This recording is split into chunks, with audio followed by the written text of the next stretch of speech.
Quando eu cheguei aqui na minha propriedade, aí uns 14 a 15 anos atrás, eu fiz umas mudas de cacau. Cheguei a fazer 800 mudas a 1000 mudas de cacau e plantei na minha propriedade aqui nesse mesmo lugar que eu estou gravando este vídeo aqui. Aqui logo é uma água, aqui é a minha água, aqui a área de APP, a água aqui lá embaixo é os pés de cacau do que eu plantei. E o que eu quero dizer é que quando a gente for fazer qualquer tipo de coisa, qualquer plantio, a gente tem que buscar o conhecimento. Porque eu, por falta de conhecimento, eu tinha coragem e tenho a coragem de plantar, mas como eu não tinha o conhecimento, eu acabei perdendo a minha plantação de cacau. Praticamente 85% da minha plantação eu perdi, porque eu plantei 1000 pés e hoje só tenho uns 45 pés de cacau mais ou menos frutio. E eu peguei, desisti com o plantio de cacau, né? Não desanimei, fiquei desgostoso e parei. E peguei a maior parte da minha propriedade, 80% dela mais ou menos, 70 a 80, e formei de capim e fui mexer com gado de corte. Só que quando foi lá no ano de 2020, os nossos amigos da Embrapa, os técnicos da Embrapa, vieram na minha propriedade e me procuraram se eu tinha interesse aqui, nesse mesmo lugar, a gente conversando aqui, eles me procuraram se eu tinha interesse de fazer um SAF consorciado, cacau, açaí e banana. E eu falei para eles que não queria, porque eu não ia arrancar o capim que eu já tinha plantado para mexer com plantio de cacau. Por que que eu falei isso? Porque lá atrás eu tinha sofrido uma perca com o meu plantio. Eu até busquei informação aqui na minha cidade, com alguns técnicos da Emater, mas não tive resultado, né? E acaba que a gente desanima quando você planta uma planta com muito gosto e na hora você vê ela ir por água abaixo, você acaba desanimando. E eu falei para eles que não queria. Só que depois a gente fazendo as reuniões, eles foram conversando comigo e eles me convenceram a fazer o plantio de cacau. Olha, esse projeto ele tem vamos dizer assim, uma pegada de participativa, a gente chama assim, né?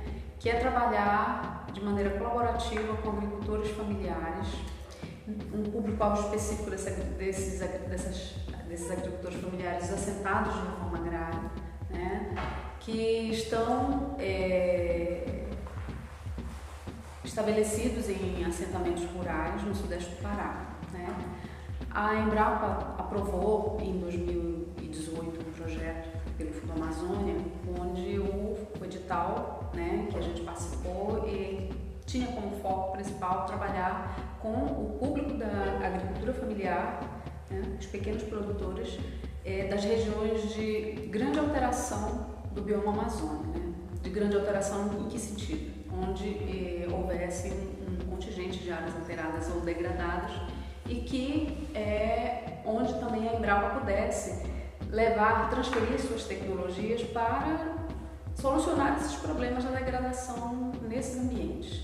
E para esse trabalho acontecer, para esse projeto acontecer, foi fundamental a gente integrar os parceiros institucionais do território, como a gente chama, né? Parceiros que são estratégicos e de longa data, com os quais a Embrapa já trabalha. Aí a gente está falando da Secretaria Municipal, das Secretarias Municipais de Meio Ambiente dos municípios, né, que fizeram parte do projeto, do IDEFLORBio, né, Emater, as próprias representações dos agricultores familiares, sindicatos rurais, associações de produtores, cooperativas.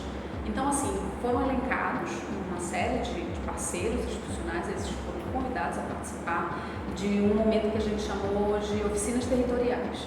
Nessas oficinas territoriais, a gente fez tipo um giro no território, onde a gente levou ao conhecimento dessas comunidades, né, como seria o projeto, como ele funcionaria, e também apresentamos os critérios de participação, né? Como o projeto foi apoiado pelo Fundo Amazônia, à época existiam regras, vamos dizer assim, né, ou pelo menos condicionantes mínimos, para que a gente pudesse, né, também trazer parceiros, agricultores parceiros que pudessem se comprometer com a proposta do trabalho, né, que seria principalmente não desmatar durante o período do projeto.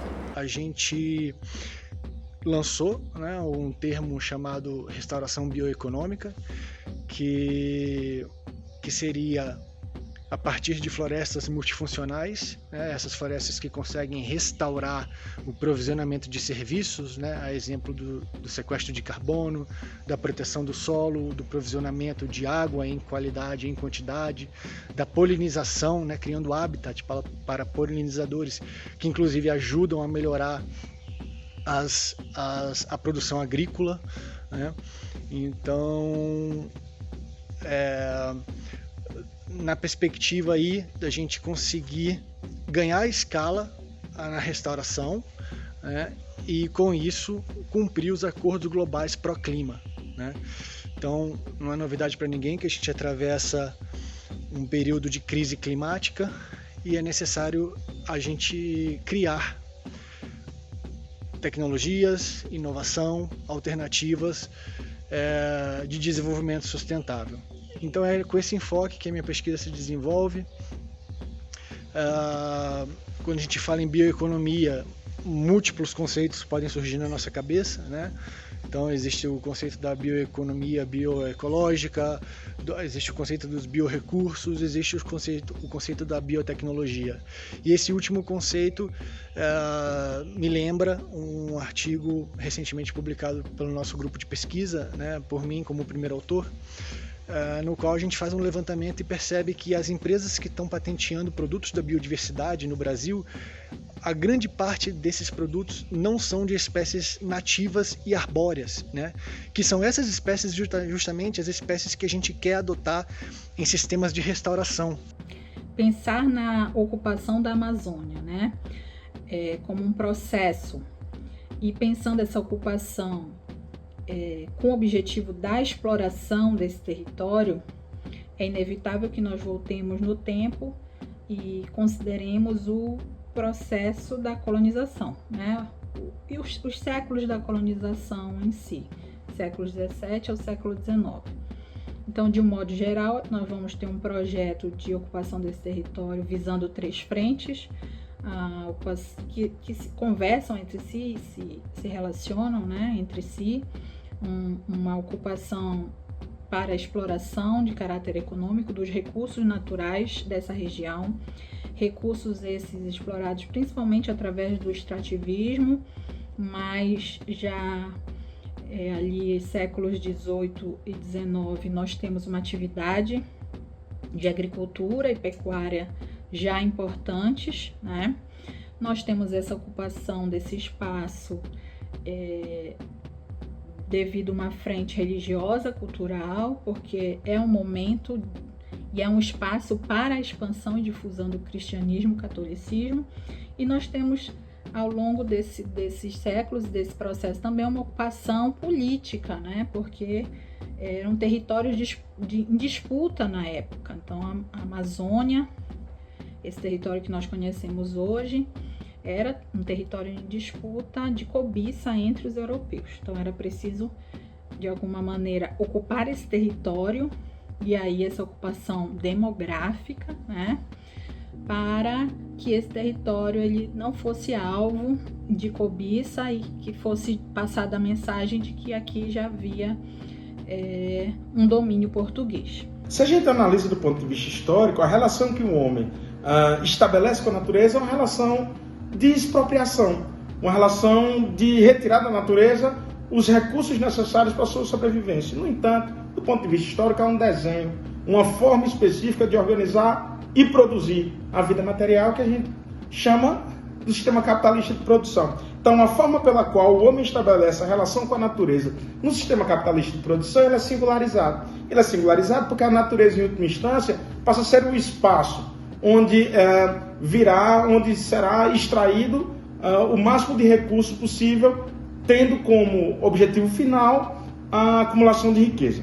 Então, o fenômeno que nós estamos vivenciando contemporaneamente, a academia tem tomado como o fenômeno da crise do antropoceno e a crise climática, tendo como instrumento de mediação e superação desse processo a transição energética. Então, comentar a COP29, o evento do ano que vem, da COP30, perpassa antes de qualquer coisa esses 3 pilares. O que é a crise do antropoceno, como é a relação que o homem estabelece com a natureza e, em última instância, porque é fundamental discutir, não só do ponto de vista acadêmico, mas o conjunto da população, o conjunto dos povos, discutir a importância da transição energética.